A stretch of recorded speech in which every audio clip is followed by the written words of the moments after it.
tomorrow, big announcement coming out about U.S. and Canada oil train safety. You had a conversation with Secretary of Transportation Anthony Fox last Friday. I'm assuming that was part of this conversation. What can you tell us about that conversation and what's coming out tomorrow? Sure.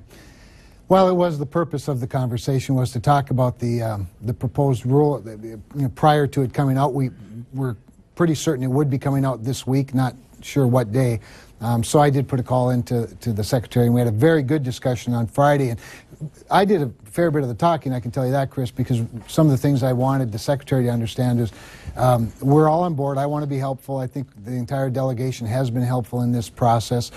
I did, what I warned him about a couple of things is whatever the retrofit schedule for the 111 tank cars and the 1232s that may not meet what the new rule will require, I said, I hope you'll have a retrofit schedule that's doable. While on the one hand, we know there's some urgency and we want to be about the business of creating a safer tank cars, we need to do it in a way and in a time frame that allows success, that allows the companies and the manufacturers to keep up with it. And I expect that there will be a reasonable retrofit schedule and a reasonable transition schedule to the newer tank cars. I also stressed with him a couple of other important points, and I don't know if these will be in the rule or not, but I said, we need to make sure that the trains and the tracks themselves are inspected often enough and thoroughly enough to make sure that we keep the trains on the tracks. I mean, the best way to prevent an accident is not to have the accident.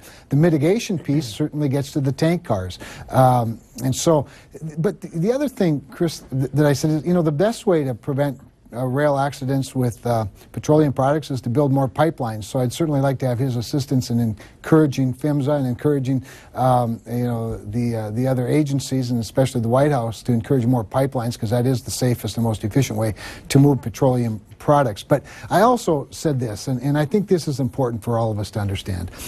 Whether the thickness of the steel is 7/16 or 8/16 or 9/16, what the valves look like, whether or not the product itself is stabilized, as they call it, or some of the lighter gases are removed, whatever those standards are that are decided upon,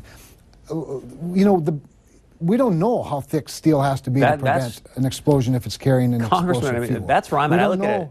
How much you have to stabilize it. A 250-foot flame of a The best thing is to not have trains falling off the tracks. So with that being said, because I look at the mushroom cloud over Castleton, I say the same thing for the whole time. Now look, I don't think a tanker car is going to dramatically impact the change of a 250-foot mushroom cloud. So I want to play something for you, Congressman. You talked about pipelines, and that's where I want to find out when in the world are people going to finally step up and take action to get more pipelines built. We had the Enbridge Senior Manager of Public Affairs. She is the spokesperson for the Sandpiper Pipeline in Minnesota, Lorraine Little. I want to play a clip for you that was stunning to me, Congressman, but I want to get you, with about 30 seconds, a chance to comment on it, sir. Sure.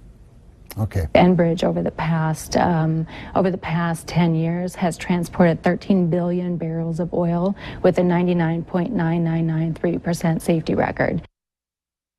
13 billion barrels, 99.993. I got 30 seconds. I'm going to give you the last word, sir.